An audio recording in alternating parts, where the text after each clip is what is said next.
Morning and welcome to sunny Shoreham Redoubt. Redoubt, that's a fancy name for a fort. Not that there's much sun down here in this place.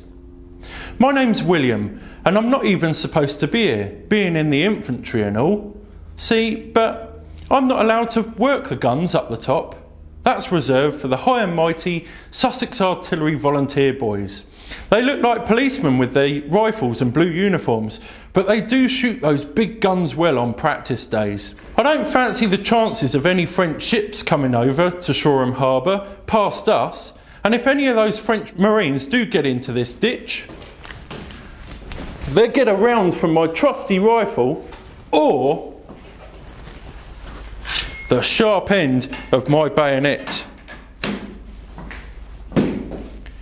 Mind you, since the Prussians invaded France last month, it's looking more like the German ships are coming over the horizon.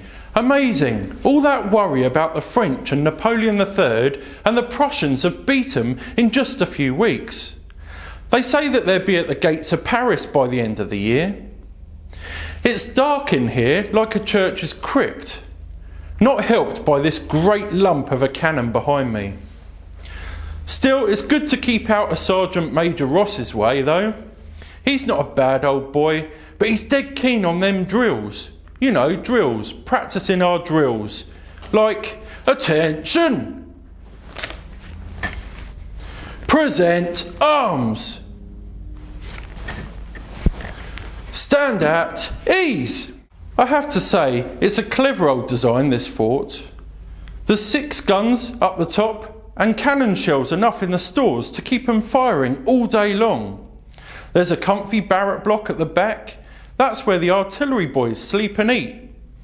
And a nice sunny parade ground in between where we do our drills. I don't sleep here at the Redoubt. Being local, I either catch a ferry across to my mum's house in Kingston Buckie over the lighthouse, or if I can't wait and it's low tide, I just wade across the river. The best bits I liked is when we goes to picket duty, out on the harbour arm or along the foreshore. That's guard duty with me, my rifle and my mates.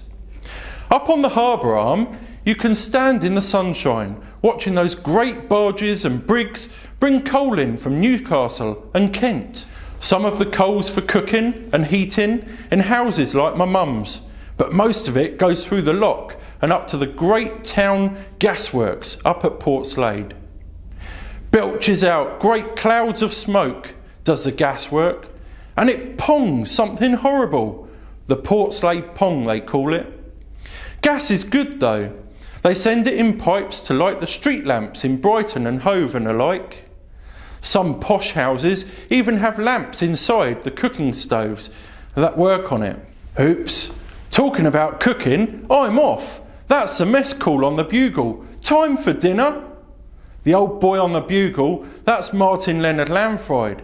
He sounded the charge of the Light Brigade in Balaclava. He's the most famous bugler in England.